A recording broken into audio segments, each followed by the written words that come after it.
In this module, we'll explore the concept of social innovation in tourism. Social innovation is not very much known in tourism or applied.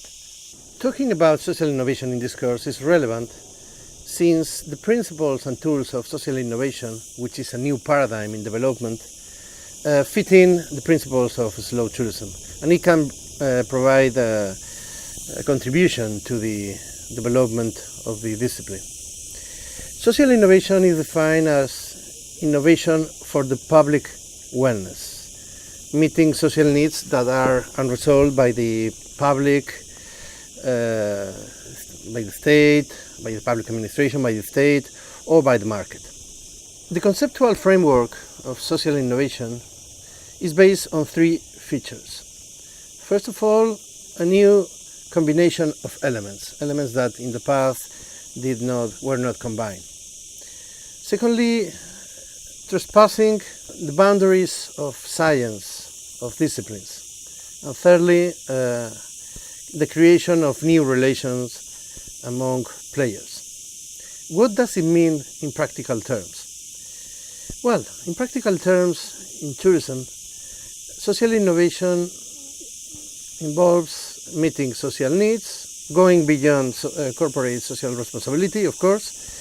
It's not just being more caritative, not at all, by developing new products, new projects, designing products in a way that these three features are in play. We are living in a world of multi-actor projects. Projects require more than one actor. Interdisciplinarity. Technology, the use of technology for good, with social purpose, is also a feature of social innovation. Some of the cases that we will share with you in the material are examples of something that is important and relevant in this discussion. System transition. We are in transition and we need to move away from the model we got. That's why it's important in slow tourism. It's a big opportunity for practitioners, for startups, for developing startups, some of them actually with sophistication from the technological point of view, some others sophistication from the structure and social point of view. That is the challenge that social innovation brings in the tourism industry.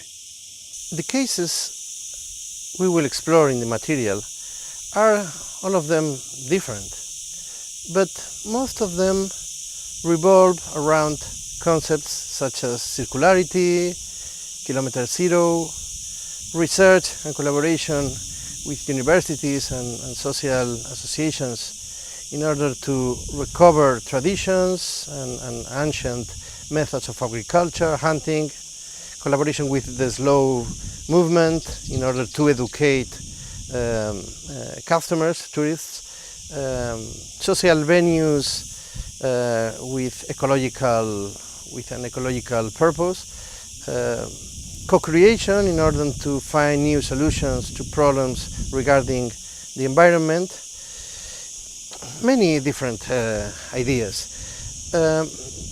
They share in common one feature: the will, the desire to create new solutions to old problems, which, in line with the conceptual framework of social innovation, normally involves collaborating with people that most of the tourism industry companies don't collaborate in the past. Universities, scientists, social associations, ecological associations, and so on. The late and beloved Leonard Cohen talked about tourists as an insult because they don't get involved. The same can be applied in most of the cases with tourism companies. Do they get involved? Do they care really for the problems that the community have? Can they make a contribution? That's the goal of social innovation. First of all, accepting the responsibility and the opportunity that companies have in order to create a better community. And the two concepts that are central in this discussion are knowledge and insights. Bring insights to the tourist, use the knowledge, culture, tradition that we have in a different way, and educate people. Are companies expected to educate customers? Well, it's an opportunity. And secondly, social capital. Each region has a social capital, and the question is tourism contributing to develop further this social capital? I'm afraid in most of the cases we cannot answer in a positive way, but that is the opportunity that social innovation is bringing to the tourism industry.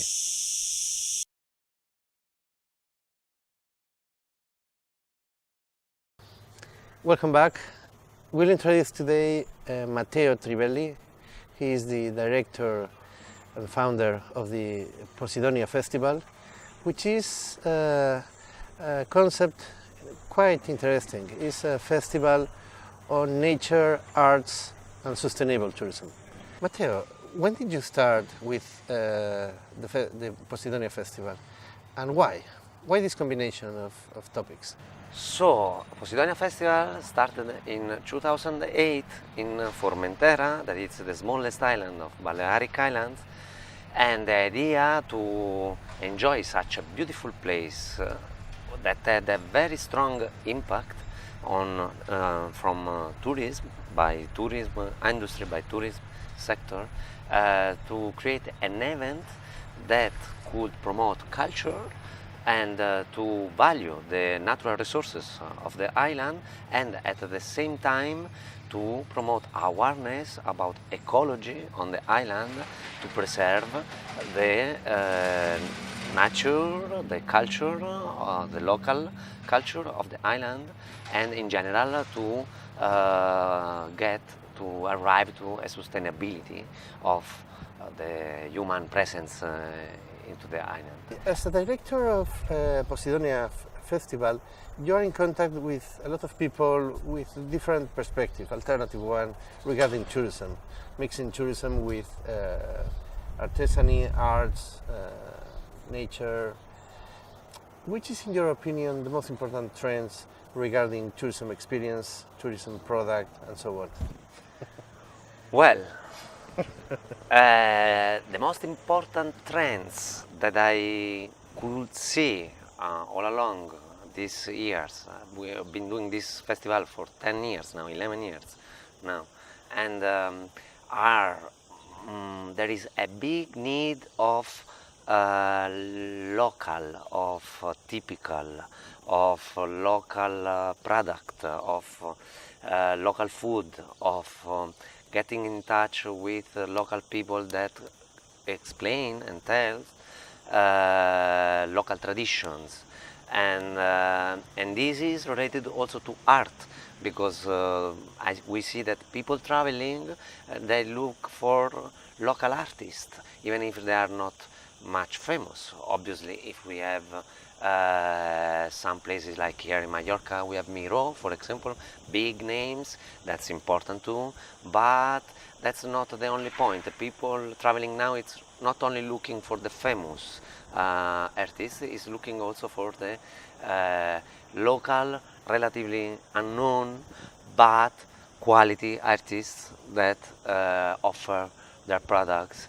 and their artworks to the public and to tourists also that are traveling, and a need of cultural activities that can be complementary to the main attraction of a tourist destination, and especially when we talk about sun and beaches, people is more and more looking for sun and beaches, but they get bored. They are looking for cultural activities. They are a lot interested in activities that are somehow participative, and that they can participate and not only be spectators, and so interactive, for example, interactive activities and shows and experiences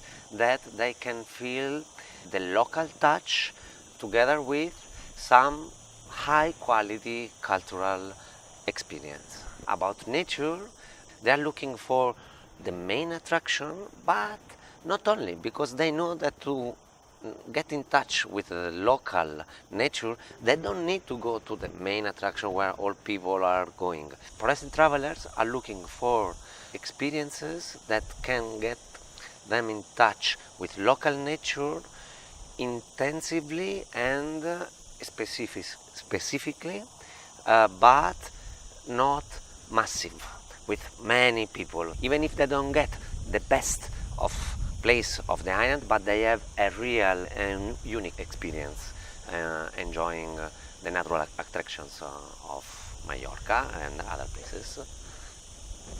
Thank you very much.